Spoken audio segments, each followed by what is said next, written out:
Yes, kanizere ko mumeze neza, kanizere ko gahunda zanyu zose ziri kugenda nk'uko mwaziteguye. Nongeye ko ikaze hano kuri Game Sport Hub, YouTube channel yacu tunyuza amakuru yose y'imikino agezweho, by'umwihariko ku mugabane w'i Burayi. Muri no minsi rero nta kindi kiri kuvugwa, nta kindi kigezweho, nta kindi kiraje abantu nshinga usibye iby'isoko ry'igura n'igurisha.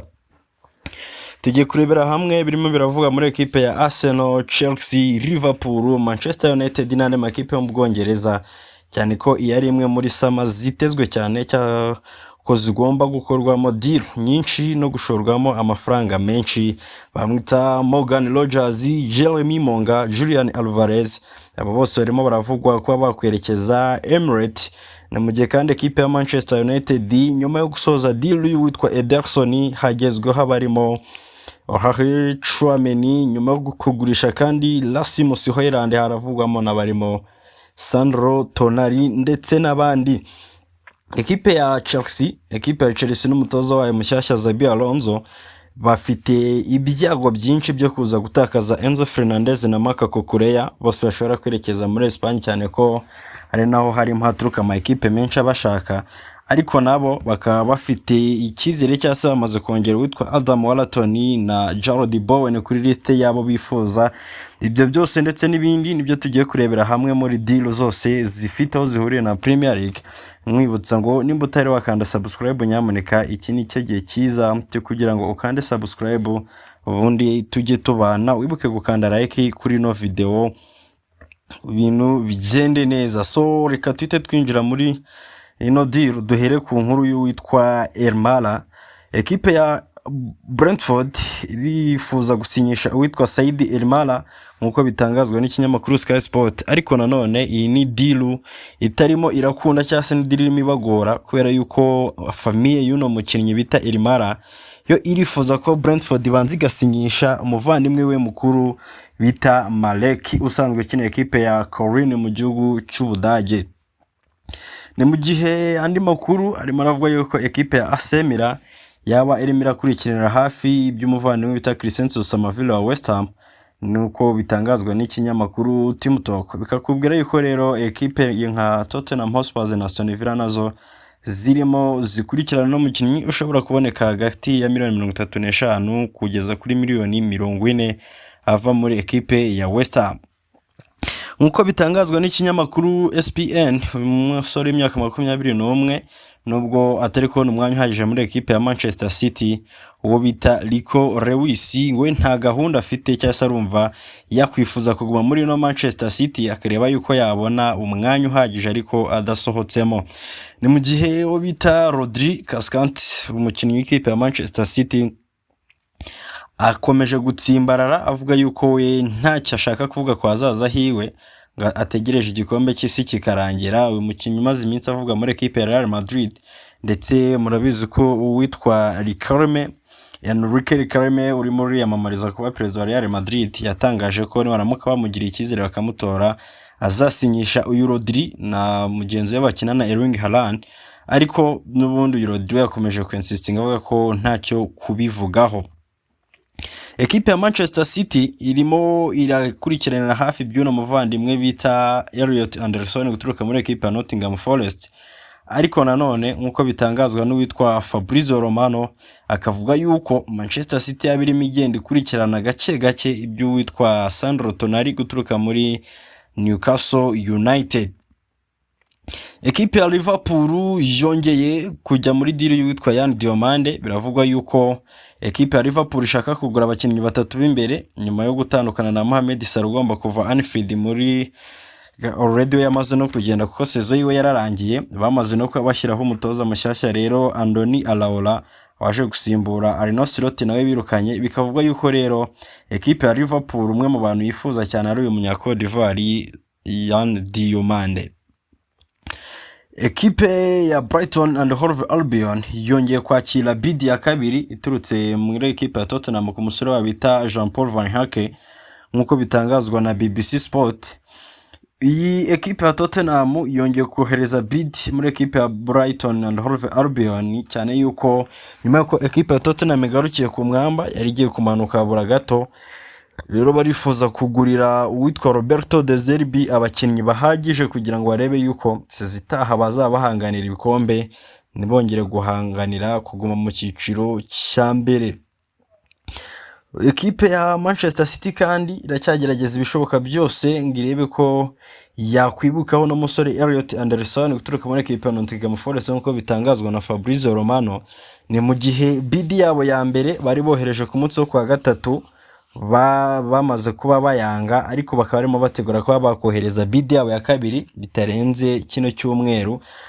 Agakomeza tubwira yuko Fabrizio Romano mu gihe cyose baba batabashije gutwara uyu witwa Elliot Anderson bashobora kuhita basubira kuri no Sandro Tonali bakajya kumuhanganira na Arsenal ndetse na Manchester United zirimo zimwifuza kurusha izindi. Ekipe ya Arsenal iri mu biganiro bya nyuma na ya Leicester City ngo ibe yasinyisha uwitwa Jeremy Monga nk'uko bitangazwa n'umugabo bita Adam Smith. Ekipe ya Arsenal rero ikaba yifuza gusinyisha uyu muvandimwe Jeremy Monga w'imyaka 16 nk'uko biri gutangazwa na Standard Sport. Uyu Monga w'imyaka 16 rero akaba yaramaze gukina imikino yiwe 7 muri Premier League ubwo yakiniraga Leicester City, aza rero kuba rero ayikina imikino 27 bari muri Championship. Bamwita Rafael Leao ibihuha bimwerekeza muri ekipe ya Manchester United byakomeje kwiyongera ndetse birushaho gukwirakwira no kuba byinshi.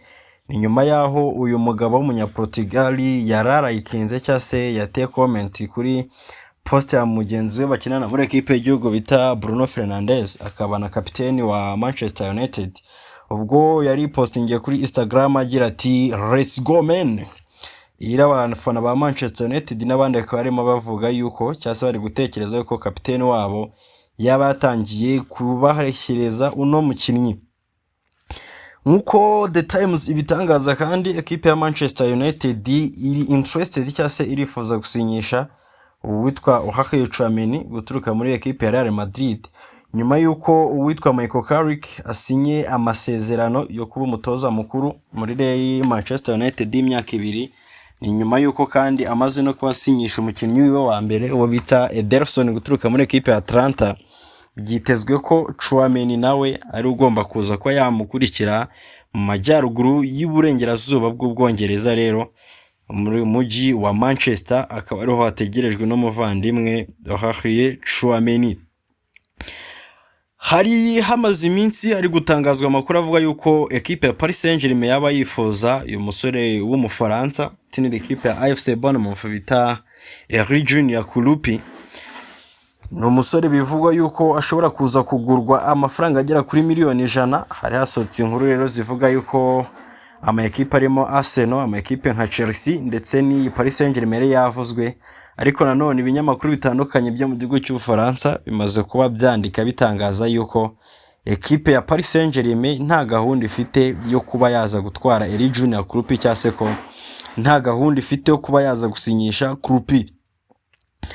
Ni mujye kandi ibiganiro hagati ya Manchester United n'uwitwa Bruno Fernandes byo kuba yakongera amasezerano muri no ekipe byabaye bihagaze cyase bahisemo kuba bihagarika nk'uko bitangazwa n'ikinyamakuru The Mirror. No mukinnyi Bruno Fernandes ufite contrat igomba kurangira muri ino sezo tugiye gutangira mwaka wa 2027, ariko akaba afiteho na muri dire akaba arimo yuko bashobora kuba bakongeraho umwaka umwe, bivuze ngo uwo mwaka w'engero byagera muri 2028. Ekipe ya Manchester United rero ikaba yizeye yuko cyasika bafite ikizere yuko yagumana uno mukinnyi Bruno Fernandes, akora mpamvu yahisemo kubihagaritse deal yiwe kugira ngo ahubwo ikomeze yite kuri deal nshyashya. Bamwita Liam Delap. Uyu muvandimwe nyuma yuko asinyishijwe na ekipe ya Chelsea amukuye muri ekipe ya Ipswich kuri miliyoni 30 z'amayero, yabashije kuba atsindira ekipe ya Chelsea ibitego 2 byonyine. Hari hasohotse amakuru avuga yuko ashobora gusohoka akerekeza muri ekipe ya Everton, niyo ekipe yari yamuvuzweho mbere. Gusa ekipe ya Chelsea yaje kubivuga yuko uyu Liam Delap nawe atakigurishwa cyase adakorwaho. Chelsea called untouchable. nk'uko birimo biratangazwa n'ikinyamakuru BBC, uwitwa Liam Delap na Chelsea bafite gahunda cyangwa se bose bafite icyizere cy'uko baramutse bagumye gukorana byaza kubageza ku musaruro mwiza. Nuko rero uwitwa Liam Delap akaba yifuza kwaguma gahanganire umwanya wiwe na Joao Pedro ndetse na Nicolas Jackson ugiye kugaruka ava mu nizanyo. Ni mu gihe kandi ekipe ya Arsenal birimo biravugwa yuko nta gahunda yo kurekura witwa Piero Hincapié. Ekipe ya Arsenal yamaze kuba isohora urutonde rw'abakinnyi batazakomezanya nayo cyangwa se rw'abakinnyi bagomba gutandukana nayo batazatangira na sezo 2026-2027. Murabizi ko na sezo ishize yari yasohoye runo rutonde rwari rwasohotse abagabo bagera muri 7 nimba mbyibuka neza mbere yuko ino sezo itangira. Uru ni urutonde rwasohotse ku itariki 30 ariko rusohoka rutariho uyu mugabo bita Piero Hincapié. Akaba ari nk'ikimenyetso kigaragaza yuko rero Arsenal yiteguye kujya kwishyura amafaranga muri Bayer Leverkusen bitandukanye n'ibyari byabaye ku witwa Neto ndetse na Raheem Sterling muri sezo ishize ubwo barinizanye n'undi bagasohoka kuri no rutonde. Akaba rero hari ikizere cy'uko witwa Piero Hincapié ari buze kubasinya muri ekipe ya Arsenal. Dukomeje n'andi makuru bari kukubwira ko ekipe ya Juventus yabirimo irakurikirana hafi abanyezamu bakina muri shampiyona y'igihugu y'Ubwongereza Premier League nk'uko bitangazwa n'umugabo wita Artur Farage. Ruvuga ko ekipe ya Juventus yaba irimo irakurikirana hafi by'umunyezamu wa Tottenham Hotspur bita Guglielmo Vicario ndetse na Emiliano Martinez, kimwe cy'uko n'uwitwa Alisson Becker akiri kuri liste yabo. Ni mu gihe ekipe ya Juventus yitegura kubona amafaranga menshi cyangwa se yitegura kunguka amafaranga menshi ahembaga uwitwa Dusan Vlahovic ugomba gutandukana nabo nk'uko byamaze kuba bitangazwa n'ikinyamakuru Gazzetta dello Sport.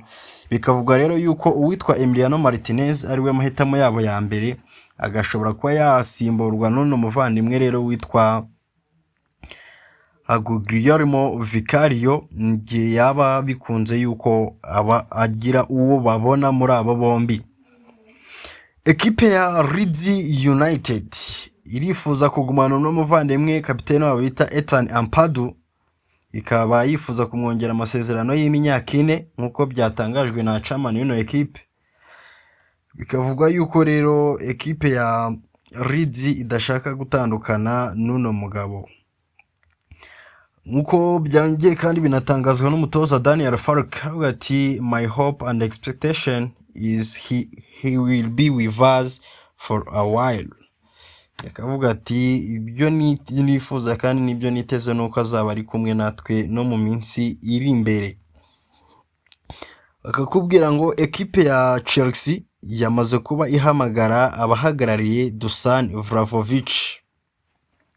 Nkuko bitangazwa n'ikinyamakuru Team Talk, ekipe ya Chelsea yamaze kwihamagara abahagarariye uno mu rutazamu nya Serbia bita Dusan Vlahovic ugomba kuva muri Juventus nyuma yuko amasezerano yiwe ari buze ko arangiye muri uku kwezi, akaza kuba ari free agent nyuma yo gutsinda ibitego 136 mu gihugu cy'Ubutaliyani ndetse anabitsinda ikipe y'igihugu. Ekipe ya Chelsea rero ikaba yifuza kumuzana, ariko nanone ikaba irimo bivuga yuko ari umukinnyi bagiye kuba bahangana na ekipe ya Manchester United ndetse na Tottenham Hotspur.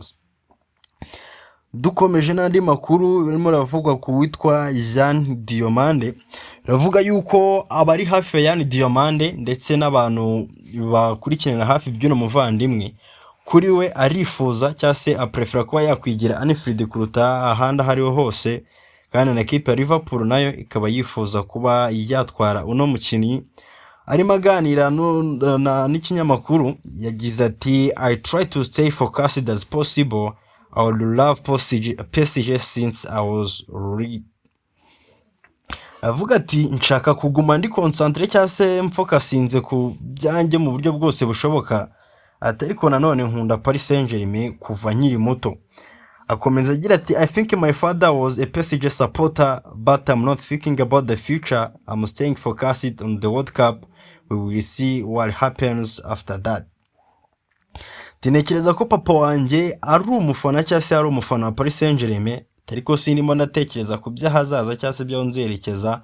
Tinshaka kuguma ntekereza gusa ku gikombe cy'isi, ibyo tuzareba uko bizagenda nyuma yaho.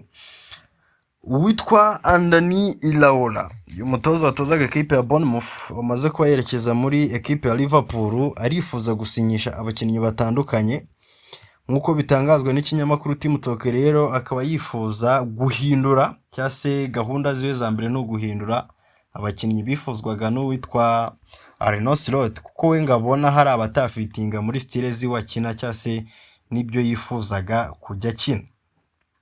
Ekipe ya Nottingham Forest ndetse na Sunderland zose ziraza kuba zihanganiye uwitwa Amadou Kone, ni umukinnyi usanzwe ukina ekipe ya Nihom CS yo muri Saudi Arabia.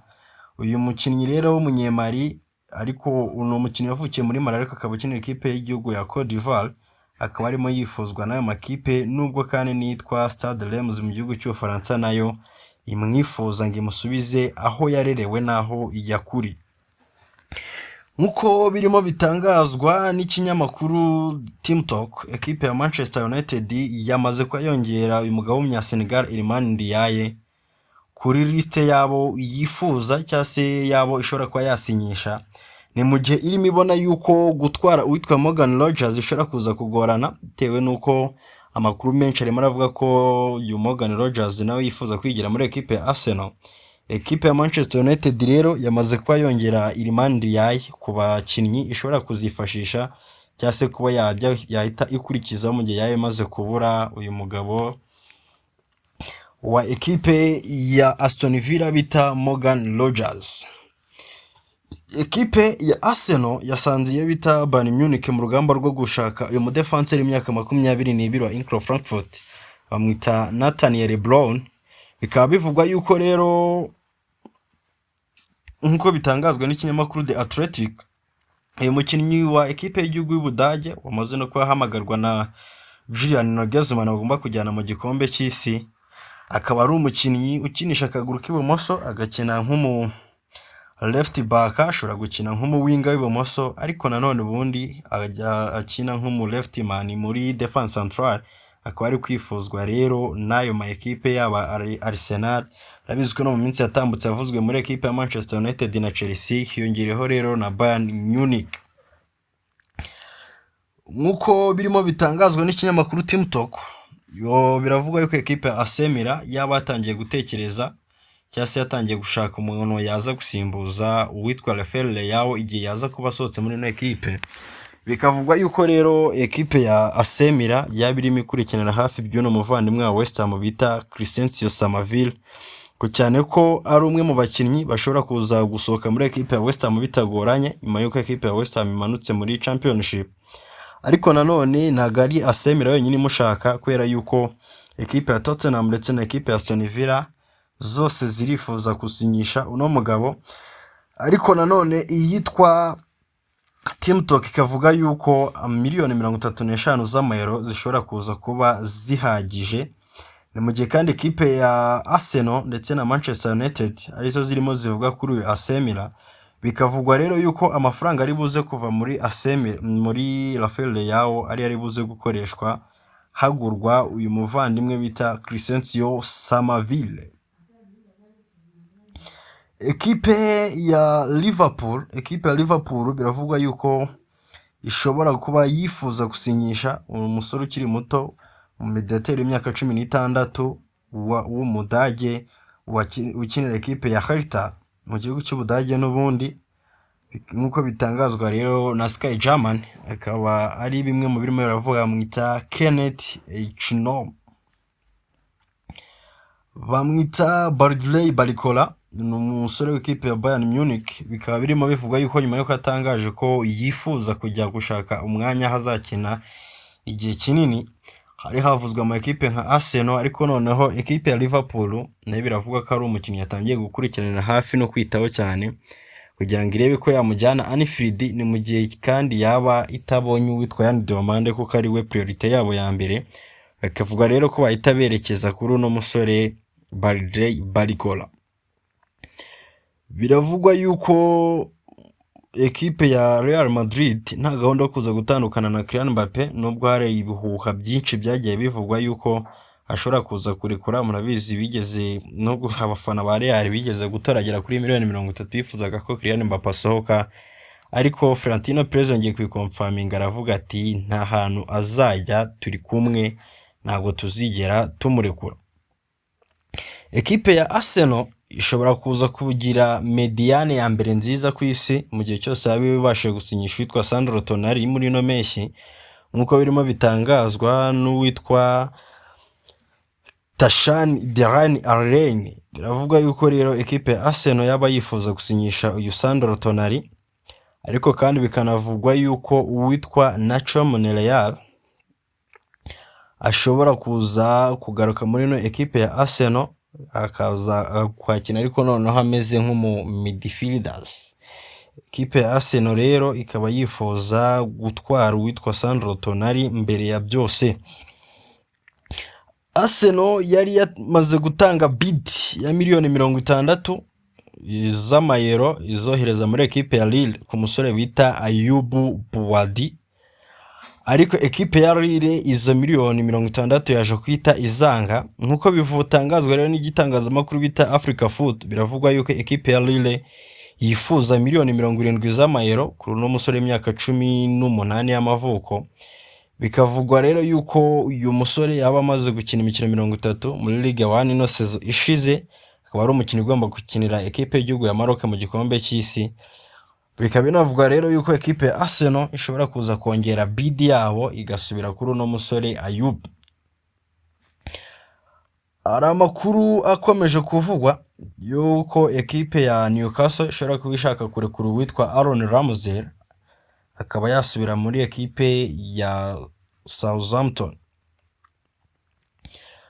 Ekipe ya Chelsea kandi irifuza gusinyisha uyu mukinnyi wa ekipe ya Juventus w'umuwinga, ni wingback bamwita Andrea Cambiaso, ariko nanone ekipe ya Manchester City ndetse na ekipe ya Barcelona nazo zirimo ziramwifuza, nkuko bitangazwa n'ikinyamakuru Gazeta dello Sport. Umusore w'imyaka 26 rero ashobora kuza gusohoka muri Juventus, ariko nanone hari buze kwerekeza ntago hari hatangazwa, ariko bakavuga ko ashobora kuza kugenwa na Champions League Sport. Bikaba ibyo ngibyo rero ari bishobora gutuma ekipe ya Chelsea biri buze kuyigora cyane, ko ari nacyo kirimo kivuga ko ari buze gukurwa muri Juventus nuko batazakina Champions League.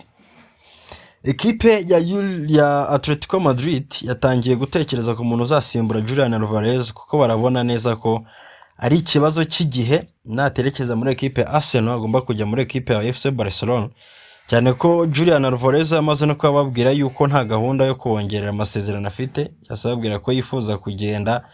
Bikaba bivugwa rero yuko ekipe ya Atletico Madrid yiteguye gukoresha amafaranga izakora muri uno mugabo ikajya gusinyisha umwataka wa ekipe ya Olympique de Marseille bita Mason Greenwood. Ibyo byose rero ntugutegereza tukareba ikiri buze gukurikiraho. Ekipe ya Arsenal biravugwa yuko mu bakinnyi bagomba gusohoka yashyizeho uwitwa Gabriel Jesus nawe arimo. Bikaba bivugwa rero yuko uyu mugabo bita Gabriel Jesus ashobora kwisubirira iwabo cyase akaba yajya mu Butaliyani.